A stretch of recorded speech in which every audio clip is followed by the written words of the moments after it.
Hello everyone, my name is Annu. Welcome to my YouTube channel. आज के इस video में हम डिस्कस करने वाले हैं उत्तराखंड टेट यानी यूटेट का प्रीवियस ईयर पेपर जो 2020 को हुआ था।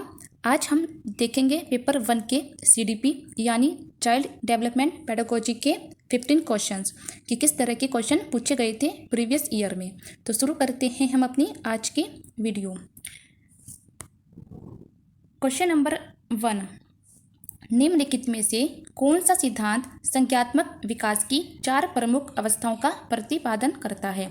विच theory purpose the 4 major stage of cognitive development?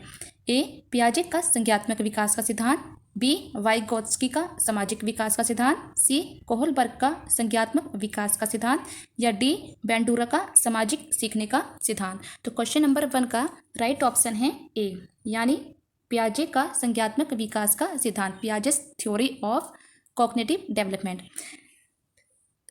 Cognitive development की 4 स्टेज बताई हैं पियाजे ने, जिसको हम SPCF से देखते हैं। एस मीन्स होता है सेंसरी मोटर यानी संवेदी गामक अवस्था जो 0 से 2 वर्ष के बच्चों में होती हैं, और पी होता है प्री ऑपरेशनल स्टेज यानी पूर्व संक्रियात्मक अवस्था जो 2 से 7 वर्ष के बच्चों में पाई जाती है, और सी मीन्स होता है कॉन्क्रीट ऑपरेशनल स्टेज यानी मूर्त संक्रियात्मक अवस्था जो 7 से 11 वर्ष के अवस्थाओं में पाई जाती है। एफ होता है फॉर्मल ऑपरेशन स्टेज यानी औपचारिक संक्रियात्मक अवस्था जो 11 से 15 साल के बच्चों में पाई जाती है। तो पियाजे ने हमें विकास की 4 अवस्थाओं का वर्णन किया है, संज्ञात्मक विकास की 4 अवस्थाएं बताई हैं, यानी कि SPCF, S sensory motor, pre operational stage, C concrete operational, F formal operation stage. Question number 2, कौन सी निम्नलिखित गतिविधि स्थानिक बुद्धि से संबंधित है? ए, मौखिक अनुनय, बी, एक जटिल उपकरण को इकट्ठा करना, सी, परिकल्पना का विकास का तथा प्रशिक्षण, डी, भाप लेना कि कब विनर होना है। क्वेश्चन नंबर 2 का राइट ऑप्शन है बी, यानी एक जटिल उपकरण को इकट्ठा करना, assembling a complex appliance. Question number 3, मंद बुद्धि बालकों हेतु कौन सी अभिप्रेरणा प्रविधि अधिक उपयोगी होगी? ए, पुरस्कार एवं प्रशंसा, बी, दंड, सी, निंदा, या डी, चुनौती। तो क्वेश्चन नंबर 3 का राइट ऑप्शन है ए, यानी पुरस्कार एवं प्रशंसा, अवार्ड एंड अप्रिसिएशन। ये मंद बुद्धि बालकों हेतु जो अभिप्रेरणा है वो अधिक उपयोगी होगी। क्वेश्चन नंबर 4, निम्नलिखित विशेषताओं में से कौन सी विशिष्ट बालकों की विशेषता नहीं है?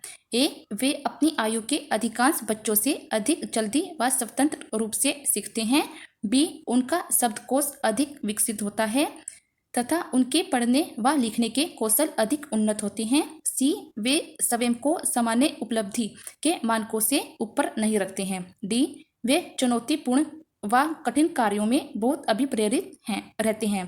क्वेश्चन नंबर 4 का राइट ऑप्शन है सी, यानी वे स्वयं को सामान्य उपलब्धि के मानकों से ऊपर नहीं रखते हैं। नहीं पूछा था इसलिए ऑप्शन सी राइट है विशिष्ट बालकों की विशेषता में। क्वेश्चन नंबर 5, निम्नलिखित में से कौन सा शिक्षण कौशलों के विशेषता नहीं है? ए, शिक्षण कौशल शिक्षक क्रियाओं अथवा व्यवहारों से संबंधित होते हैं, बी, शिक्षण कौशल छात्रों के सीखने में सहायता एवं सुगमता प्रदान करते हैं, सी, शिक्षण कौशल कक्षा शिक्षण व्यवहार की सभी इकाइयों से संबंधित होते हैं, डी, शिक्षण कौशल शैक्षिक विशिष्ट उद्देश्यों को प्राप्त करने में सहायक होते हैं। क्वेश्चन नंबर 5 का राइट ऑप्शन है सी, यानी शिक्षण कौशल कक्षा शिक्षण व्यवहार की सभी इकाइयों से संबंधित होते हैं। नहीं पूछा था तो हमारा सी ऑप्शन राइट है। क्वेश्चन 6, निम्नलिखित में से कौन सा कथन शिक्षण की प्रकृति की सटीक व्याख्या नहीं करता है? ऑप्शन ए शिक्षण एक अंतः क्रिया है। ऑप्शन बी शिक्षण कला और विज्ञान दोनों ही है। सी शिक्षण एक विकासात्मक प्रक्रिया है। डी शिक्षण केवल शिक्षक के लिए ही उपयोगी है। तो क्वेश्चन नंबर 6 का राइट ऑप्शन है डी, यानी शिक्षण केवल शिक्षक के लिए ही उपयोगी है। ये शिक्षण की प्रकृति की सटीक व्याख्या नहीं करता है। क्वेश्चन नंबर 7, निम्नलिखित में से कौन सा कथन अधिगम को स्पष्ट रूप से परिभाषित करता है? ए अधिगम प्रक्रिया तथा परिणाम है। बी अधिगम एक सतत प्रक्रिया है। सी अधिगम व्यवहार परिवर्तन की प्रक्रिया है। डी उपयुक्त सभी। तो क्वेश्चन नंबर 7 का राइट ऑप्शन है उपयुक्त सभी, यानी ऑल ऑफ द एबव। अधिगम प्रक्रिया तथा परिणाम है। अधिगम एक सतत प्रक्रिया है, यानी कि अधिगम कभी समाप्त होने वाली प्रक्रिया नहीं है, ये निरंतर चलती रहती है जीवन भर।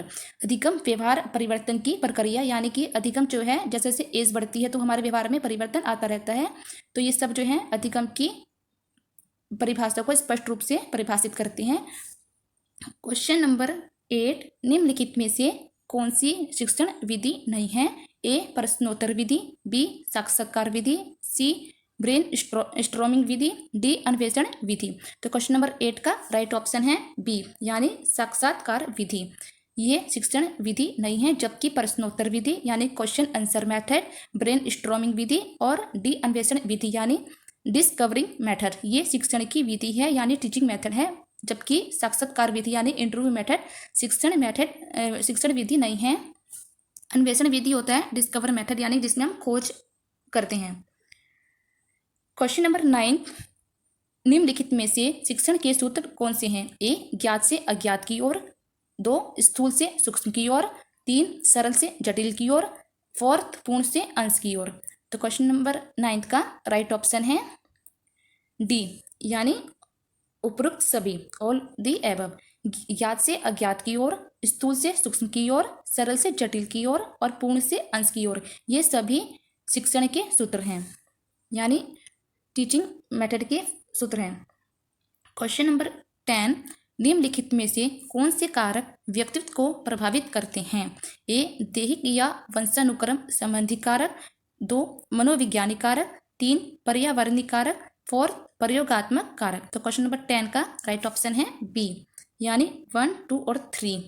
दैहिक या वंशानुक्रम संबंधी कारक यानी फिजिकल ऑफ हेरिडिटरी डेटरमिनेंट्स और मनोवैज्ञानिक कारक यानी कि साइकोलॉजिकल डेटरमिनेंट्स, पर्यावरणीय कारक यानी इन्वायरमेंटल डेटरमिनेंट्स हैं जो व्यक्तित्व को प्रभावित करते हैं ये कारक, जबकि प्रयोगात्मक कारक व्यक्तित्व को प्रभावित नहीं करता है। क्वेश्चन नंबर 11, शिक्षा मनोविज्ञान का ज्ञान एक शिक्षक के लिए आवश्यक है क्योंकि यह ए नवीन शिक्षण तकनीकों का ज्ञान प्रदान करता है, बी समस्त शैक्षिक समस्याओं का सफलतापूर्वक समाधान करने में सहायता करता है, सी मूल्यांकन की नवीन तकनीकों को सीखने में शिक्षक की सहायता करता है, डी शिक्षक को स्वयं को समझने में सहायता करता है। तो क्वेश्चन नंबर 11 का राइट ऑप्शन है बी, यानी समस्त शैक्षिक समस्याओं का सफलतापूर्वक समाधान करने में सहायता करता है। शिक्षा मनोविज्ञान का ज्ञान एक शिक्षक के लिए आवश्यक है क्योंकि यह help to solve all type of education problem successfully. Question number 12, वृद्धि और विकास की प्रक्रियाओं के संदर्भ में कौन सी बात सही है? ए दोनों प्रक्रियाएं प्राकृतिक हैं, बी वृद्धि प्राकृतिक प्रक्रिया है तथा विकास में बाह्य कारक की आवश्यकता होती है, सी यदि वृद्धि संतोषजनक है तो विकास सफल हो जाता है, डी दोनों प्रक्रियाएं बिना बाह्य हस्तक्षेप के साथ साथ चलती हैं। तो क्वेश्चन नंबर 12 का राइट ऑप्शन है बी, यानी वृद्धि प्राकृतिक प्रक्रिया है तथा विकास में बाह्य कारक की आवश्यकता होती है।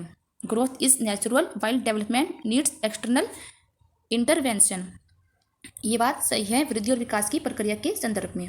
तो क्वेश्चन नंबर 13, व्यक्तित्व के विकास में विरासत तथा परिवेश की भूमिका के संबंध में निम्नलिखित में से कौन सी बात सही है? ए अच्छी विरासत बुरे परिवेश की क्षतिपूर्ति कर सकती है, बी विरासत तथा परिवेश का योगदान बराबर होता है, सी बुरा परिवेश अच्छी विरासत को दबा सकता है, डी अच्छा परिवेश बुरी विरासत की क्षतिपूर्ति कर सकता है। तो क्वेश्चन नंबर 13 का राइट आंसर है ऑप्शन है सी, बुरा परिवेश अच्छी विरासत को दबा सकता है।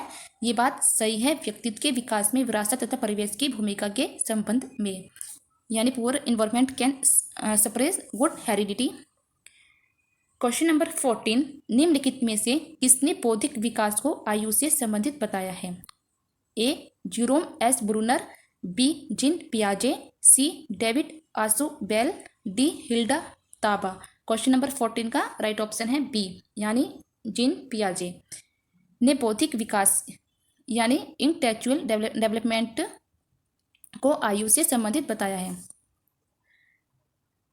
क्वेश्चन नंबर 15, किसी वयस्क के आक्रामक व्यवहार को देखने मात्र से बच्चे आक्रामकता सीख लेते हैं। यह विचार किसका है? ए कैटल, बी ऑलपोर्ट, सी डोलार्ट और मिलर, डी बांदुरा और उसके साथी। तो क्वेश्चन नंबर 15 का राइट ऑप्शन है डी, यानी बांदुरा और उसके साथी। किसी वयस्क के आक्रामक व्यवहार को देखने मात्र से बच्चे आक्रामकता सीख लेते हैं, ये विचार बांदुरा और उसके साथियों का है। तो ये थे क्वेश्चन हमारे आज के 15। किस तरह लगी हमारे आपको आज की वीडियो, हमें कमेंट्स करके जरूर बताना। Thanks for watching my video.